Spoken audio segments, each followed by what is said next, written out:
పట్టు మామ నేను చూసుకుంటా, ఓడి కట్టిండి ఇటు చూసుకోలే. నవపేట మండల్ తీగలపల్లి అనే విలేజ్ లో మా మిత్రుడు సార్ ఇట్లే కూర్చోబెట్టి చెప్తే ప్లాన్ సూపర్ ఉంది, నువ్వు చూసుకుంటా అంటే నేను చేసుకుంటా సార్ అన్నాడు. నేను చూసుకోను, నువ్వు చేసుకోకురా అని చెప్పిన. నువ్వు బండి బుక్ చేస్తే 3000 5000 నాకు వస్తుందేమో, నేను ఉంచొచ్చా 3000 5000 వల్ల నా లైఫ్ ఏం సెట్ కాదు.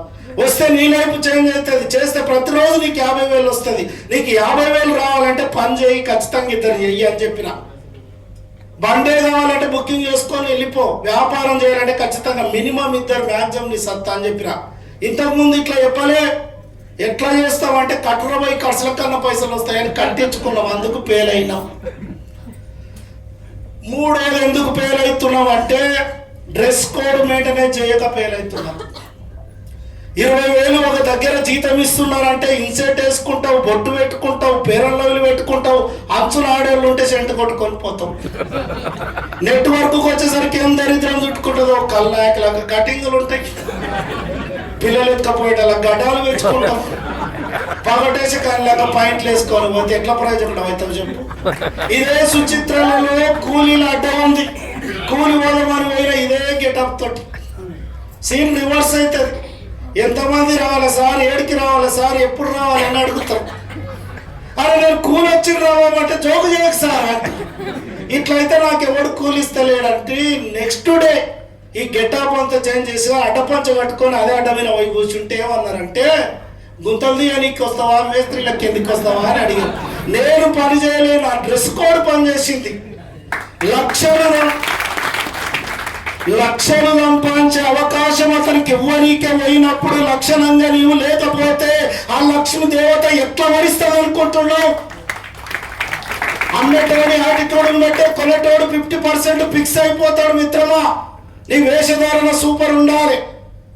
రేపు సంక్రాంతి వస్తుంది, సంక్రాంతి వచ్చిన గంగేట్లోడు గంగిరేతుని తీసుకొని వస్తాడు, బట్టలు చుడతాడు, అది చుడతాడు, అన్ని తీసుకొని వచ్చి ముందర నిలబెడితే ఏదో గింజలు వేస్తాం, ఉత్తేజులు మట్టుకొస్తే తన్ని తోలిస్తాం. వేషధారణ మోస్ట్ ఇంపార్టెంట్ మిత్రమా. పిచ్చి పిచ్చి డబ్బులు కూడా అడగవు డ్రెస్ కోడ్ మెయింటెనెన్స్ చేస్తే. ఆ డ్రెస్ కోడ్ చేయరు. గతంలో ఇవన్నీ చేయడానికి ఫెయిల్ అయిపోయి చెప్పడానికి సింపుల్గా ఉంటాయి. ఇక్కడ 6 మూలలు ఉన్నారు, మెడికల్ టెస్ట్ పోతే చెవుల జీవులు ఉన్నది తీసి పాడేస్తారు. జీవులతోటి ఇంకేం పని అంటే కండిషన్ రూల్స్ అవి తప్పదిగా. ఇక్కడ చూడండి, 4 ఎందుకు ఫెయిల్ అవుతున్నామంటే సొంతంగా ప్లాన్ చెప్పక ఫెయిల్ అయినాం. నా సీనియరే రావాలి ప్లాన్ చెప్పాలని నేను మాత్రం చెప్పాను. సీనియర్ వచ్చి చెప్పేటంత సింపుల్గా ప్లాన్ లేకపోవడం. ఇదే షేప్ షాప్ ప్లాన్ అంటే చెవులకి వెళ్ళి రక్తాలు కడుతుంది.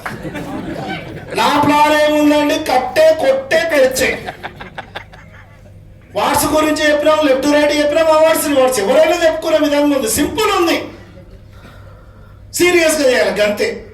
ఇక్కడ నీకు నేనే ప్లాన్ చెప్తే, నీ జూనియర్కి వచ్చి నేనే ప్లాన్ చెప్తే, వాళ్ళ జూనియర్కి వచ్చి నేనే ప్లాన్ చెప్తే నీవేదికి. ఇక నేను భోజనం చేస్తున్నా, నా భార్య పిల్లల స్కూల్కు రెడీ చేస్తున్నా, రెడీ చేసుకుంటే నన్ను చూడలే ఏం డైలాగ్ కొడుతుందంటే, బిడ్డ పక్కింటి ఆంటీని చూసి నేర్చుకో, పక్కింటి అంకుల్ని చూసి నేర్చుకో అని చెప్తుంది.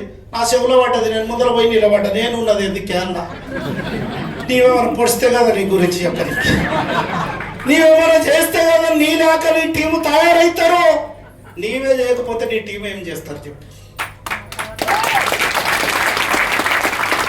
ప్లాన్ చూడండి, ప్లాన్ చెప్పడానికి రాకపోతే సీనియర్ ఎంబడి వారం రోజులు అబ్జర్వేషన్ చేయండి. ఎట్లా చెప్తాడో, జూమ్ మీటింగ్స్ ఉన్నాయి కదా, జూమ్ మీటింగ్ ఏనండి, వారం రోజులు, నెల రోజులు. ఇంకొంతమంది ఏం చేస్తారంటే సంవత్సరమైన గోల్డ్ అచీవర్ అవుతారు, బైక్ అచీవర్ అవుతారు, ఓల్డ్ సిటీ కార్ అచీవ్మెంట్ అయినా ఒకటి ప్లాన్ చెప్పాడు. 4 ఏళ్ళప్పుడు నాయనా నన్ను ఎత్తుకుంటే కొడుకు ముద్దొస్తాడు. 40 ఏళ్ళు వచ్చినాక కూడా నాయన నన్ను ఎత్తుకుంటే విచిత్రంగా అంటారు. విచిత్రమైన పని చేయకండి. ఇప్పుడు చూడండి, పైలెత్తు మనకు 2 రోట్లు ఎంత అంటే 4, 6 అంటే అవలగడ అంటారు. ADMS ప్లాన్ నీకు తప్ప ఎవరికి తెలియదు, నువ్వేం చెప్తే అదే కరెక్ట్. ఎంత కాన్ఫిడెన్స్ చెప్పినావు అన్నది ఇంపార్టెంట్. కింది నుంచి మీదకి చెప్పు, మెయిన్ నుంచి కిందికి చెప్పు. చిరంజీవి డైలాగులు బాలకృష్ణకు రజనీకాంత్కి రావు, అవతల వ్యక్తికి అర్థమై ఐడి పడితే చాలు, ఎట్లా చెప్తే ఉంది అంట నేను. అయితే पहले तुम्हारा प्लान बोलने के नहीं आता, కుర్చీకి పోలో, కుత్తకు పోలో, సోప్కి పోలో ఆతా. ఎవరికి పడితే వాళ్ళకి చెప్పు, ఎట్లా పడితే అట్లా చెప్పు, కింది నుంచి మీకి చెప్పు, మీది నుంచి కిందికి చెప్పు, ఐడి పడుతుంది ఖచ్చితంగా. ఎంత పర్ఫెక్ట్గా ప్లాన్ చెప్పడానికి వస్తే ఐడీలు పడాయండి. ఎట్లా అంటావా, ఏ కన్నా సారు నన్ను తోలుకొని పోయిండు రమేష్ సార్ దగ్గరికి. రమేష్ సార్ ఏం చెప్పిండంటే, దాస్ సార్ ప్లాన్ సూపర్ చెప్తాడు, దాస్ సార్ లాగా నేను చెప్పలేనంటే అల్ల అయిపోతాడు.